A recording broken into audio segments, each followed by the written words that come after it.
Okay, I just wanted to get started. I just needed to get started. I don't know how it's gonna look. I just needed to get it out. You know how you just have something in mind that you want to do. You may not have it all, carved out how it's gonna look, how it's gonna be. So I just wanted to get started again with my videos, and today is the day that I get started. I hope you enjoy it.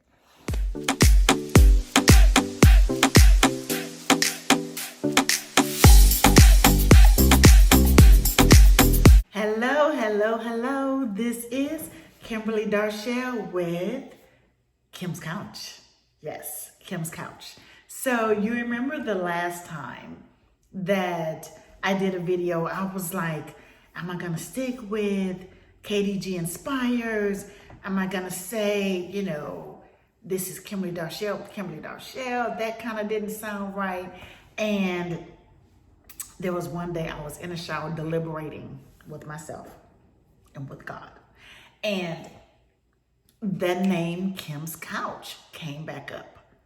And I was like, that's it. That's the name of this platform, Kim's Couch.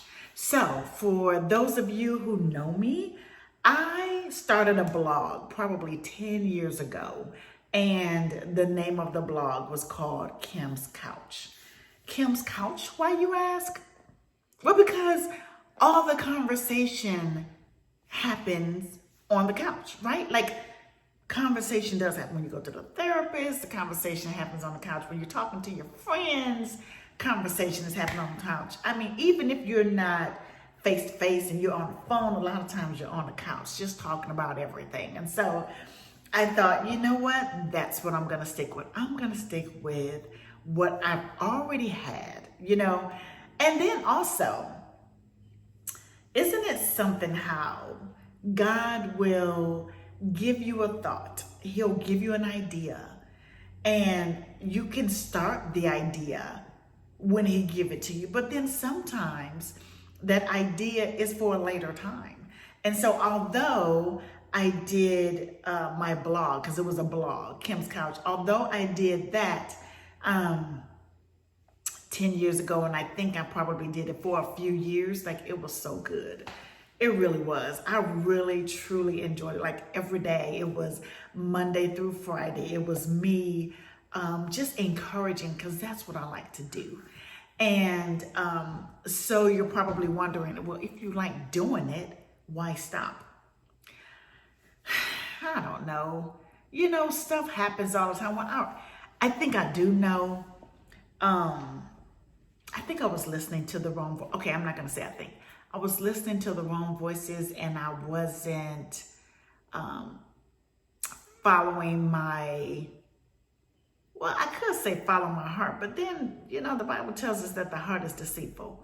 So I just didn't stick with it because I was listening to the wrong voices, and it just kind of threw me off my game. So that's why I stopped. But I'm starting it again, and I'm starting it again on this platform. So welcome to Kim's Couch.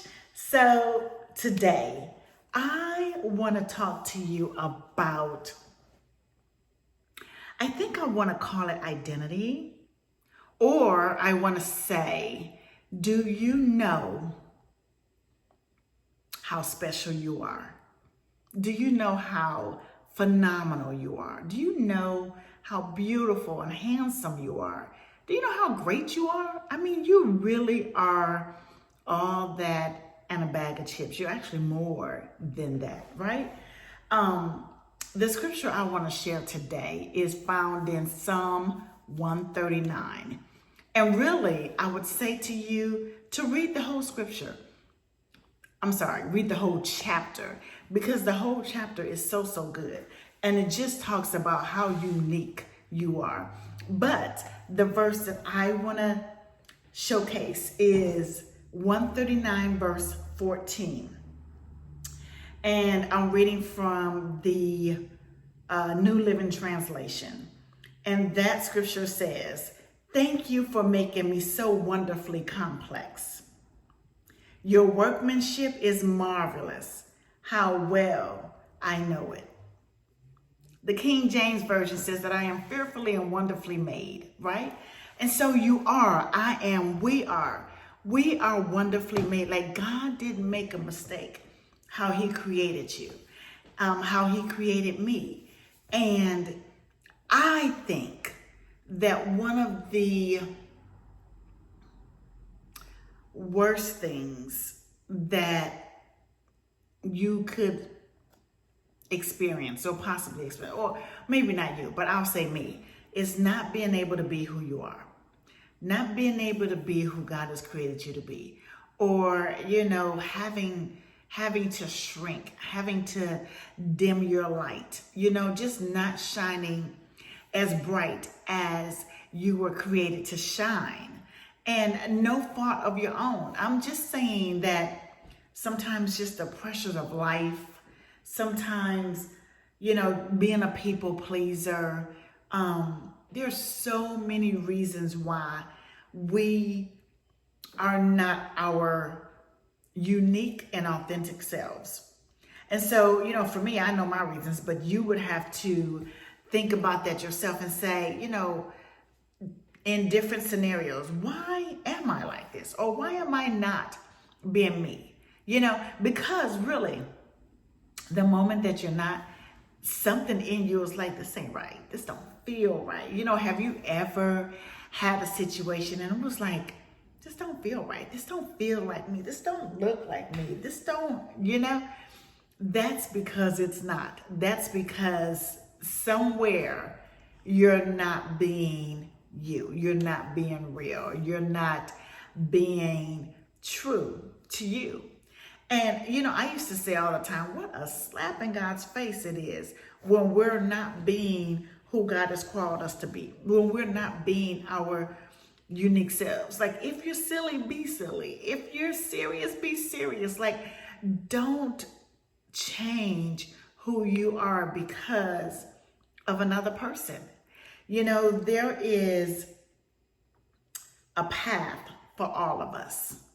And there is an audience for all of us. Everybody don't like the same thing, and it's okay. And so to be a clone of someone else, to try to get what they have, it's just a waste of time. Like, I remember, when I think about some of the things that I've done in my life, and meaning some of the things in ministry, just not just ministry, but period. Like, I'm a writer. You guys know that. I don't write like everybody else. I just don't, because that's not me. I'm a teacher. I don't teach like everybody else. And I don't do this like everybody else. I don't, minister like everybody else. God made me. He made me the way that he did. And I have to do what he's called me to do in the way that I do it, right? And there's no right or wrong way. It's just your way. It's just who you are. And so really, this whole thing is just to let you know to be true to you. Be true to you no matter what. And it's just a bad place when you can't be. When you're made to, you're not doing this right, or you're not doing that, or what you're doing is not like her. And so the way she did it was better than you. Okay, that was her way. That's who she is. That's not who I am. And this is how I do it. Take it or leave it. Like, we have to have a take it or leave it attitude when it comes to changing who we are to please other people. Like, some things has to be non-negotiables. Non-negotiable. Like, it is a non-negotiable for me to not be authentically me. It's a non-negotiable. And it should be to you. So in this, I guess I'll call it intro video, it's just me telling you that you are so phenomenal, that you're so awesome, you're so amazing, that you're so cool. You really are. And I just want you to be who you are and to have fun in this journey called life, being who you are and being true to you, because there are people that need to hear your voice. There are people that needs to read your books. There are people that need to, taste your food. There's people that needs to just communicate with you. There is people on your path that need you, that need whatever it is that you have to offer. Whatever it is, there are people on your path that need you. So don't be like anyone else. Just be you. And always be the best you that you can be. So again, Psalm 139 verse 14 says that, thank you for making me. Thank who? Thank God for making me so wonderfully complex. Your workmanship is marvelous. How well I know it. And so sometimes, not just sometimes, but even with that scripture right there, we can kind of pop our collar and say, God made me like this. You don't like it? Talk to him. God made me like this. So I wanted to share that it is so important to be who you are and to not change for anybody. Just continue to get better and better and better. I love you and have a great weekend. Be safe, be smart, and be still and know that God is God. He got you and you got this. Bye.